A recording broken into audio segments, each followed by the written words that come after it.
Mga host ng It's Your Lucky Day, naging emosyonal sa kanilang huling araw sa ere.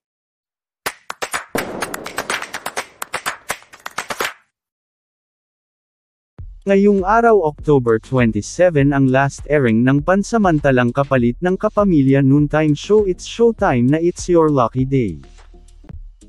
Matapos ang 2 linggong pagpapasaya ng It's Your Lucky Day, maraming happy memories nangyari sa mga host nito.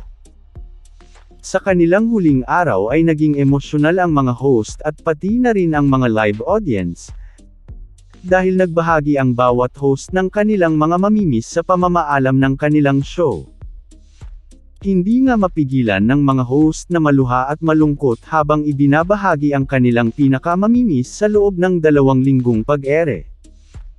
Samantala, mukhang hindi pa tuluyan na magpapaalam ang It's Your Lucky Day, dahil nga sa magandang feedback nito mula sa mga viewers, ay pinagpaplanakan umano ng management o ng ABS-CBN na bigyan ito ng sariling time slot para ipagpatuloy ang hatid na saya at mga papremyo nito. Pati ang mga host nito ay umaasa na mabibigyan ng extension ang kanilang show. Hindi pa man nagbibigay ng opisyal na pahayag dito ang ABS-CBN, ay tiyak na ibibigay ng management ang hiling ng mga netizens na huwag nang tanggalin sa ere ang It's Your Lucky Day.